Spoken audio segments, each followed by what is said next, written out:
back. Episode 2 of the True Grit podcast.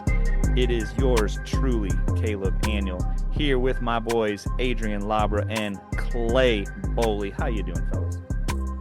We're back, man. We're committed to this pod. Just a quick shout out to everyone that's given us awesome feedback. We've got listeners all over the state. Shout out to those in New York, Texas, Tennessee. Glad you guys are listening in.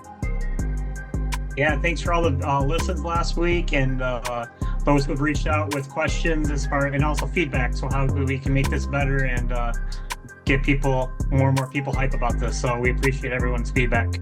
Much appreciated. We're in New York, Adrian? Yeah, bro. Family cousins in Walk Hill. He's listening in. Cousin Alec. Oh, let's go. Detroiter in New York? He's from Cadillac. Welcome to the pod, man. Welcome to the pod. All right. So first things first, we're going to start off with a short apology. The music that you've been hearing on both of these episodes so far has been produced by none other than Gabe Roberts, a.k.a. Faceless. Appreciate the beats. Keep them coming. We'll try to keep them fresh.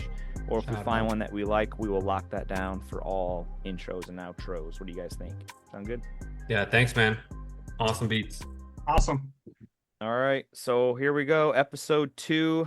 This episode is going to be called Hutchinson Arrives. Let's start with something good. There's not a lot here, guys. How do you think Adrian Hutchinson did quarter 1? Let's go. Man, insane. Like, I think I texted you guys. I'm like, Hutch is going to get like 2 more sacks. The way you could tell he was in a flow. Like, he was just seeing everything. And then after the game, he gave credit to his teammates on the D-line, DJ Reader, McNeil. They were taking double teams so that he could have more opportunities. So that was great to see. Because of him, man, he was a drive stopper. So that game could have gotten bad so quick. But field goals held him to a punt. That's such a big. It's so big. 3 is so different than 7. That's all because of Hutch, man. That guy was. Mm-hmm. Like I think Adrian said it best. He's a bona fide superstar. And when he first got drafted to Detroit, he was like all right, yeah, of course we're gonna pick him. He's from Michigan. But man, what a number 2 pick by Detroit. I mean, he's really. I apologize. I know last week I was talking about his missed tackles, but man, what a game! What a game! Speaking of that, how's Walker doing in the number 1 pick in Jacksonville? Is he doing anything? I was actually just thinking about that today, and I was gonna look it up before we went live, and I totally forgot. I mean, I don't think so. You don't really hear about him, so it's not like I watch Jacksonville games, but right. I haven't heard either. So just think of that, guys. Aiden fell to number 2. We all thought. I don't know about you guys. I thought Aiden was gone, number 1, Me too. and we were gonna I'm get the guy that went to New York. But here we are. Yeah, we got our hometown boy, and he's just really the only thing that kept us in that game, honestly, on the whole defensive side. 100%. Rookie Terrion Arnold still looked a little rusty. He did get called on some PIs, which I think were just. I don't know. I feel like the refs have it out. Like this dude's a rookie. Think of that first PI call? The one where just great. That deep one in the end zone. It was like the first one. No, it was light. They're all light. Yeah, they were light last week. They're just picking on the guy, and it's just. I didn't think that was a PI call, honestly. Yeah, no. Like they were both grabbing each other's hand. He didn't really grab a jersey, and then he went for the ball. I thought it was clean. Yep. So I agree. Refs were a little shisty. So first quarter highlights. Well, I literally just put Hutch. That's Hutch. I need to go back and look at it more, but I know Golf said he thought there was a pass interference on his first interception. Yeah, so I agree 100% on that too. It was a hold. It was a hold. They stopped JMO literally out of his break.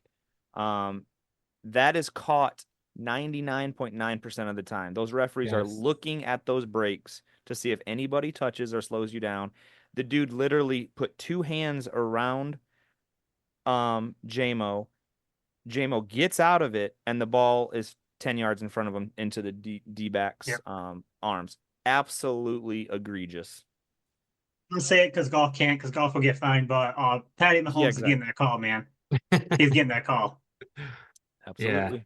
And I mean, if you put both those calls together, like, the first one, I'll give it to everyone else, 50-50, whatever. But then the second one, there's no way. Like, that just ruined the whole atmosphere in the stadium. It kind of takes away the crowd at that Yep. moment, and everybody feels deflated.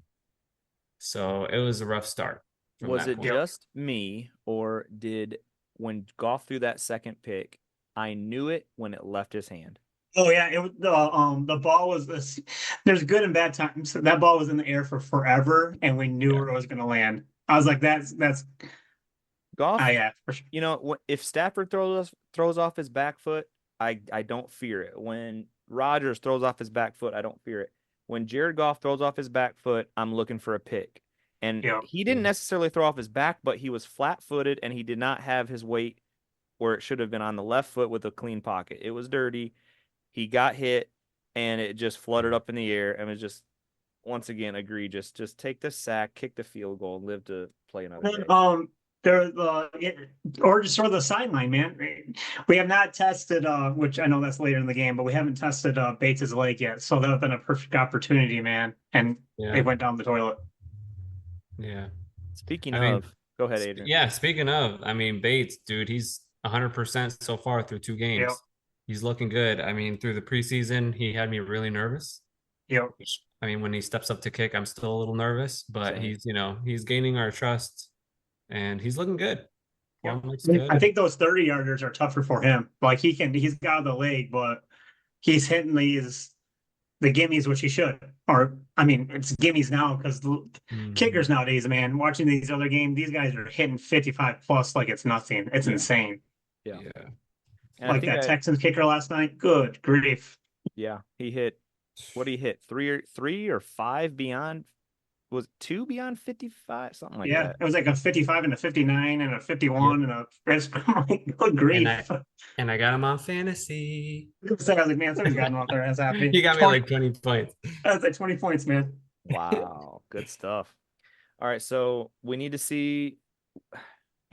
So this comes around to coach, right? So he First half. purposely did not put Bates out there for that. He didn't trust him. I don't know if it would have been a 62 or a 59, whatever it was, but he didn't trust him. Even though I think this dude, like I said on the first pod, he could hit a 70. He's Yeah. got the leg for a 70. They don't trust him. They didn't want to flip the field in case he missed it. So let's get into the end of the second quarter and the horrible, horrendous trash. It reminded me of Dallas of postseason 2 years ago, right? Where they get Dallas up got your and trade they're right trying now. to spike and Yeah. they take the ball from the referee. No, no, no. I mean, it was the exact same thing. What are your guys' thoughts of clock management and Dan Campbell? I don't know, man. I was just like, now that we watched the whole game, first of all, that last drive, I just felt like that was the last drive of the game where Goff was just doing those underthrows and we were just not going to get anywhere. And that's exactly what Tampa Bay wanted. They were leaving the underthrows open to just cover them up, tackle them, and that worked. So, Goff threw under, I think it was Amon-Ra St. Brown, and clock's running. We got no timeouts. There's just confusion. And Campbell said at the end of the game, the post game interview that it was all on him. Yeah. I think he was trying to rush. He was excited, and he tried to get the special teams on the field. So everybody just listened to coach, and that's when we got the 10-second runoff, dude. So here's my conspiracy theory, Clay. I want you to answer what you think here. Coach took it all. However, Dave or Phipp, what's his first name? Dave Yeah, Phipp? Dave Phipp. Mm-hmm. He is in charge of special teams. He's in charge of that field goal unit. Now, granted, everything comes from Campbell, but if you're down to 6 seconds or whatever it was, and they get stopped and they don't have a timeout, there is no possible way in God's green earth that you can run 11 men onto that field and run 11 men off of that field, or vice versa with a couple numbers, and set up in 6 seconds. It's a Dallas Cowboy mistake that they made. There should have been no heist There should have been no rush to rush that field goal unit on. You know, the only play is a spike. Yep. So It what we was. know sitting in Yeah. our house in Michigan, in Grand Rapids and Grand Blanc, you know, we know. Yeah. But yet a coach, and this is only Dan Campbell's downfall is he gets, I don't know, he just loses his mind sometimes and makes He gets re emotional. He gets gets emotional. I emotional. think Yeah. the well, going back still in the I think it was early in the second quarter was a fake punt. We got to talk about the fake punt, which I think he felt the game slipping away at that point. So he just did it. Because like, hey, if they get the ball back to them, they're gonna score the way our deep, Mhm. we have no momentum. Yeah. Crowds, we're losing the crowd. So he does a fake punt, gets the crowd right back, and he just plays, but he plays with that same emotion. And when times that you're like, dude, just take a breath, man. Yeah. Take a breath. He just I lets love his the fake punt though. I what's loved that? it. I Oh love yeah, the me too. I love fake it too punt because it, call. it did exactly what we needed to do. It brought the energy right back. Like, hey, Like it totally surprised me, caught me off yeah. guard because I was like down the dumps watching this. I And was all of just a praying not to sudden, get blocked. Don't block, don't block. And I'm like, Jack oh my Fox, goodness. dude, throws a beauty down the middle. And our rookie, our fourth round pick, Vaki, man. What a Against play, man. yeah. I feel like I'm Um, I feel like I'm always a conspiracy theorist. I'm trying to be optimistic. As much as I love the play, it worked out, right? If it doesn't work out, we're all killing if Dan it's not worked Campbell. out, it's a whole We're different. killing him again. We're Yeah. because Jack Fox threw that ball, I believe, from his own 10. Rick Yep. was on They 20. He set up was the on the snap 10. on the 20. Yeah. Yeah. So when he I mean, released that's how it, confident he is in Jack's yeah, he performance, can throw. I like mean, his his throw. ball is prettier than Goff's. That ball was a spiral. It was, dude. He I played haven't seen quarterback Goff in throw high a school. spiral all year. He's got lame ducks. But anyway, he throws it. Imagine if he had a little bit more accuracy and he hit Vaki a little earlier, Vaki's gone. Because Yes, exactly. the ball Yeah. led him to the DB. Yeah. That's what I thought Yeah. too. Yeah. So what's your full conspiracy on it on the play? Just the emotions of Campbell gets to him. No, not so far as not so much as conspiracy, just if the play was perfected, you're literally looking at 6 points. Just because if Jack Fox throws that ball a little bit better, that's my only conspiracy, which is not really conspiracy. It's just Yeah. Understand that, he but like, and then also, man, those 3 points, you're down by one in the fourth. And you're thinking you're kicking a field right, goal. right. Yep. Man. So Well, coaching. So let's what talk did about you Jared Goff. We talked about the yeah. coach. What are your thoughts about Jared Goff, Adrian? Oh, Jared had a bad day, dude. He had a bad day, which I was telling Eden, I was like that after that first interception, like I do appreciate that Goff he's California cool. Like he throws a pick, it's not gonna get in his head, he's gonna move past it. But that's when you kind of know he's kind of off. Like whether it's depth perception or just timing with his wide receivers. So then he threw a second pick and I don't know, he looked kind of shaky back there. He had an off game. And then along with that, with getting in his head, I think he hasn't happened very much in his time with Detroit, but I think he let people get to him the amount of times St. Brown got the ball against the Rams. He threw the ball 19 times to St. Brown. That's crazy talk. Mm-hmm. Yeah, I heard that stat today. It's astonishing. Um, yeah, it's almost like Jared said, okay, well, I hit JMO so many times last week. I'm sorry, Amon Ra. I got to feed you this week, right? And then next week, Laporta still doesn't have but 3 catches for the year. So now Yeah, he's yeah, 2 catches. Yeah, he's something gonna, like that, 2 or 3, something like that, something you weird. know, I wouldn't be surprised if Laporta's got 9, 10 catches next week for 100+ yards. What do you guys think it is? It's like, do you think because of the emergence of JMO, now there's kind of like they're trying to figure out their balance of targets? Because last year, they're rolling and JMO's just like an accessory. But now that, he's a full Ferrari, they're kind of I trying to wonder, figure out how to spread out these plays and targets.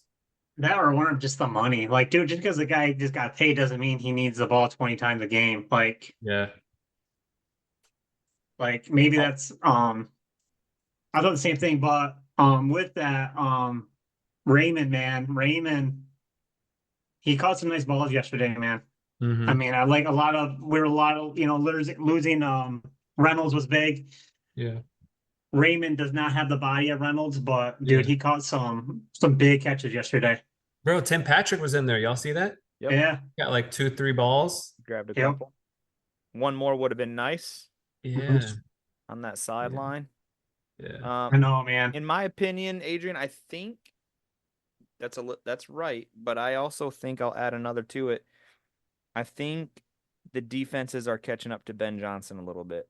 And I feel That's like yes. if they run a zone and if they literally double team or just watch Amon Ra, then they shut down Jared Goff. Jared Goff is a medium, mid-range passer, play action, and they're just saying, okay, well, we'll give you the deep stuff, but we're gonna keep you. No, excuse me, we'll give you the underneath stuff. We're just Mm-hmm. as long as we just take JMO out, then beat us because we're just gonna double team Amon Ra. I don't know. Yeah. I feel like the With defenses are that, coming I up. think Tampa played us just the way we played Rams last week. Yes. We Yeah. gave Stafford all the easy stuff, but we closed shop downfield. Very true. Very true. Yeah. I mean, at the end of the day, like from my perspective, is like it's really hard to beat a team 3 times in a row. True. Like we saw Tampa, we've seen them 3 times this past year. That's like a division, Yeah. rival with three Right. times like that. So, at some point they were gonna catch our number and they Yep. got us There's yesterday. some truth to that. Old NFC Central right there, man. Tampa. Yeah. Yep. I think Jared played a little scared too. I think he was scared to throw, and I don't know why, Mhm. because like those defensive backs like are second stringers, and Right. I don't know. He just looked scared. He did not look comfortable, Yeah.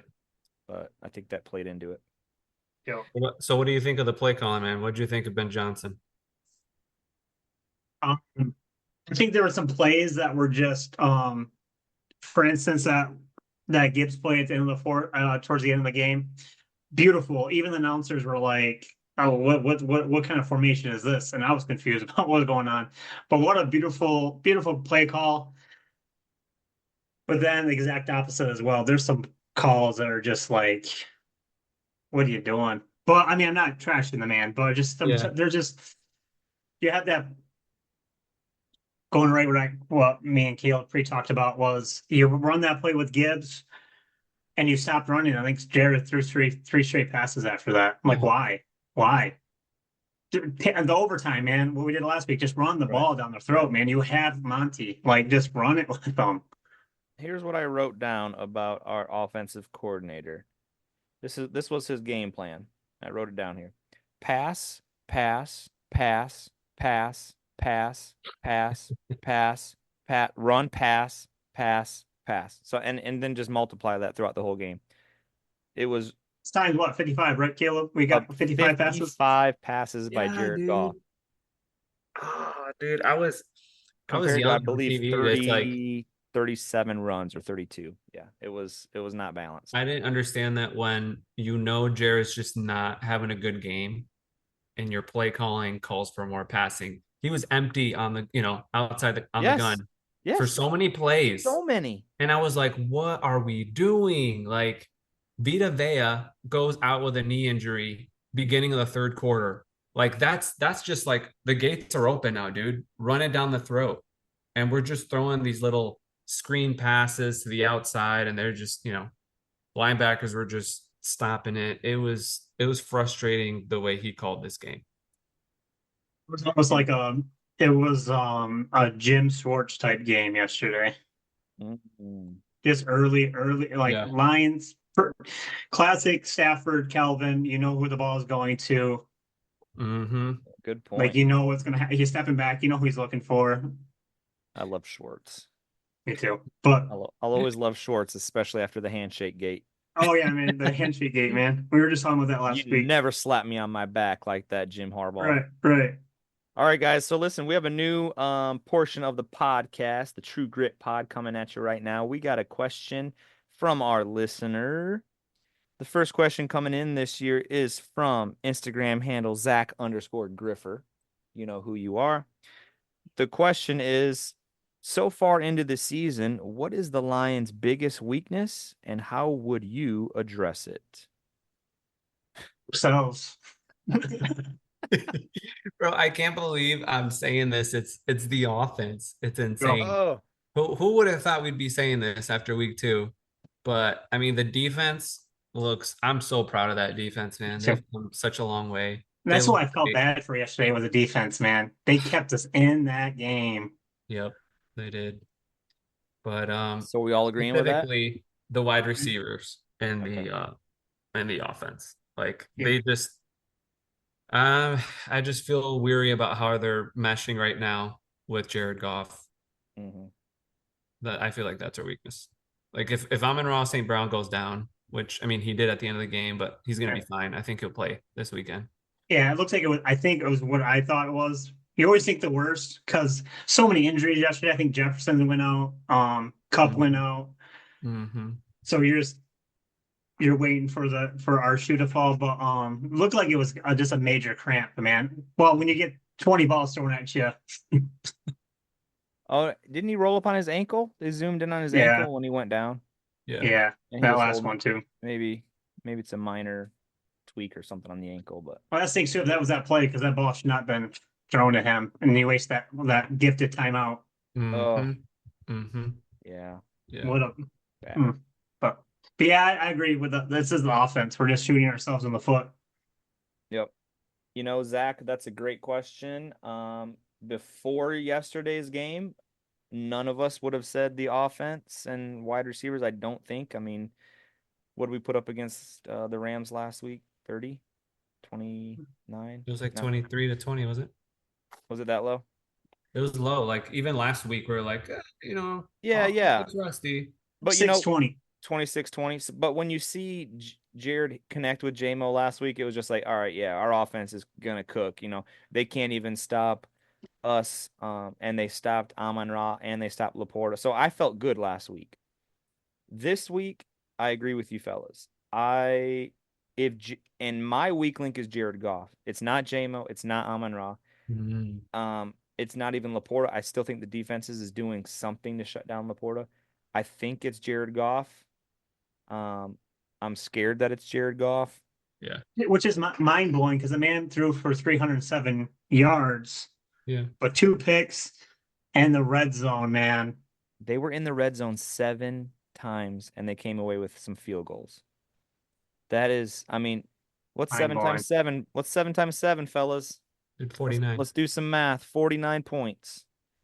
So they left 42 on the board. But anyhow, yeah, I think they're going to be focusing on red zone this week at practice for sure.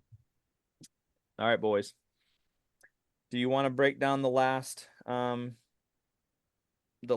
in overtime, or did we cover that pretty much? The only thing that I wanted to say about that last, first of all, once again, great defense to get the ball back with under a minute, 3 timeouts, right? You get the ball back. That alone is insane, right? With Derek Barnes almost picking them off, too. Sweet poetic justice. 2 interceptions, back-to-back games against Baker Mayfield. Yeah, that would have ended it. So close. That's the thing. We had so many opportunities that the defense gave us back. Like they're saving our butts and giving us opportunities. Yep. And it just still couldn't get in the end zone. So last drive, the only thing I have to say is they get down. Yes, they did not do what we wanted to, but there they were with 2 shots at it. 3 shots maybe. Last play of the game, Jared Goff. What the heck? I can throw a 30-yard ball to the end zone. The dude throws a slant pass to the water boy of the team. Granted, we all love him, right? Hometown hero, Mr. Help me out.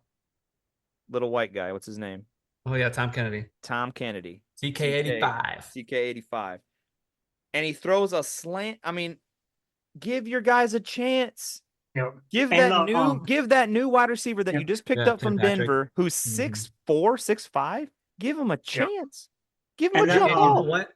Yeah, sorry to interrupt you, but like No, you're what I good. wanted is like, dude, throw it in the end zone, and if we don't catch it, hope for a pass interference Thank in the you. end zone to give you Yep. another, another untimed Down play closer. The one. on the Just throw it one. in the end zone, like Yep. ah, And he had that pass to JMO, and JMO, he tried his best to keep his foot in bound, man. What a play by JMO to try, man. He tried so so hard to keep close. that. Yeah. Game of And inches. he knew Jared Goff's the Mhm. look on his face. He knew that he missed a great I don't catch. know, bro.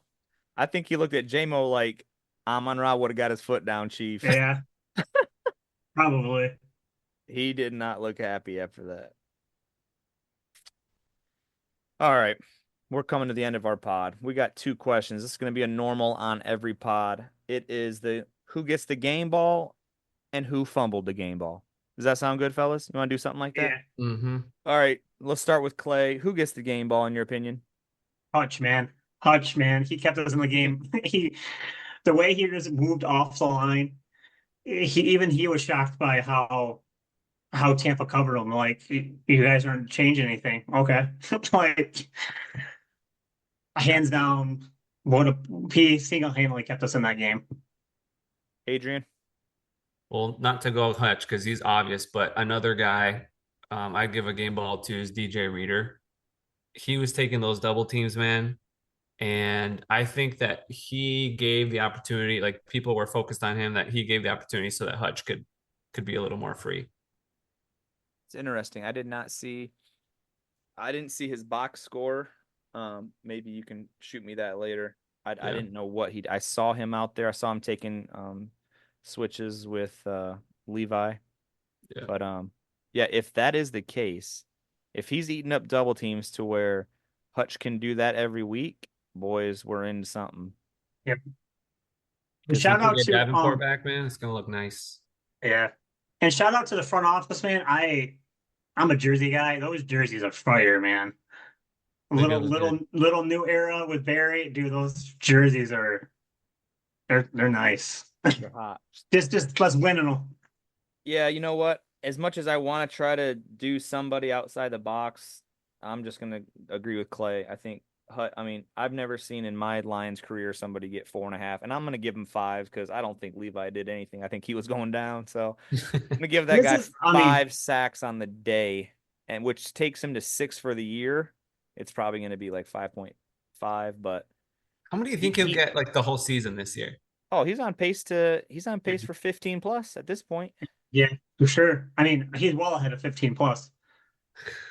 Bro. So, and that said a lot too, Kiel. I'm glad you brought that up because this is from Lions who I've watched since I was a kid. Is that's Robert Boucher, Luther Ellis. Like these are, I am those guys didn't do what Hutch did yesterday. So crazy, man.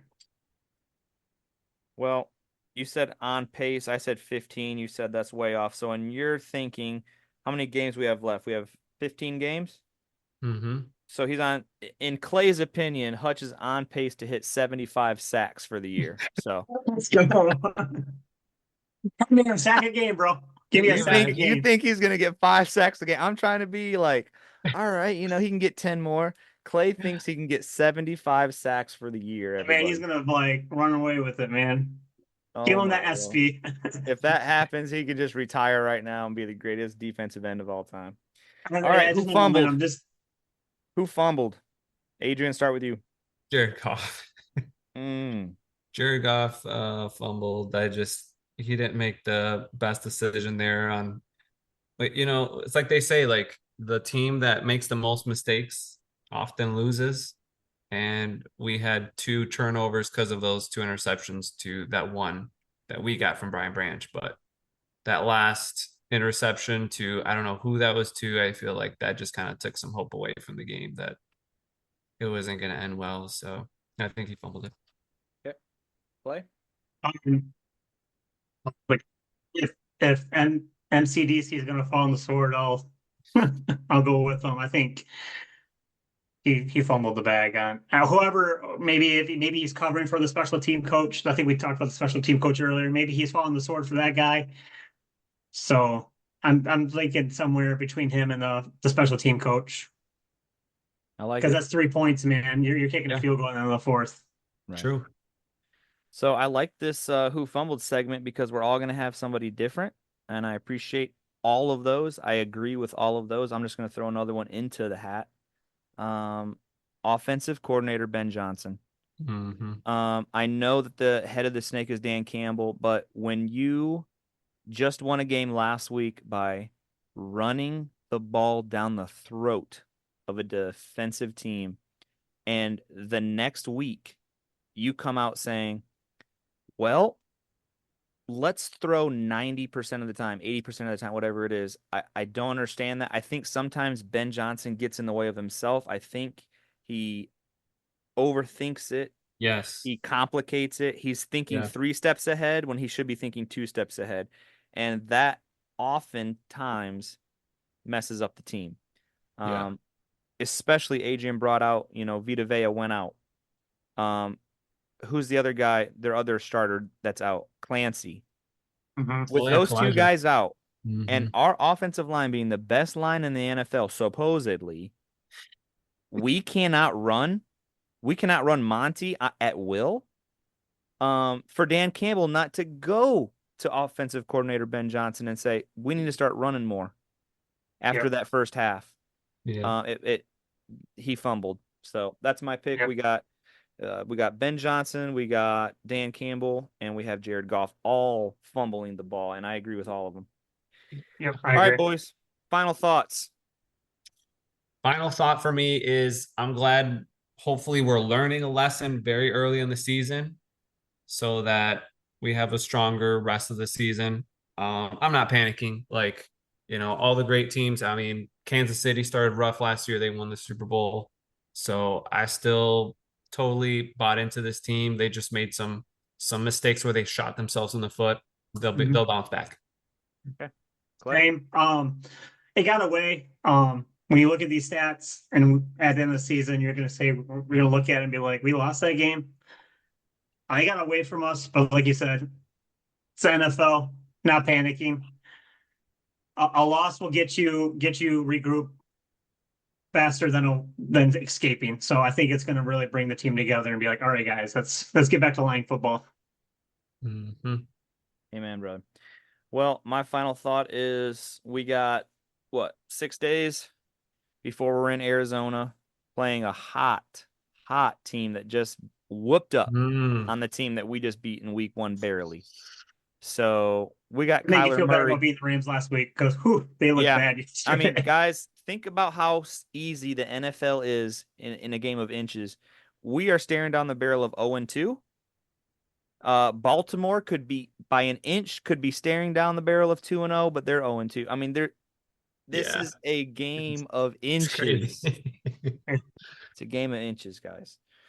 So, Kansas City and the same. There could be 0-2 as well. Oh, absolutely. Yeah, Cincinnati. Yep, absolutely. Yep. Crazy, man. 4th and 16. The refs are out there in Kansas City throwing flags like it's Mardi Gras. So 4:25 kickoff too. So all those who have meetings that day, we all get a. Yep. Everybody enjoy the full meeting night, the full meeting day, rest, and then we'll kick off another episode next week, Monday night. This is the All Grit Podcast signing off. I am your host, Caleb Daniel, along with Clay and Adrian. Fellas, it was a pleasure. Thanks for listening, everybody.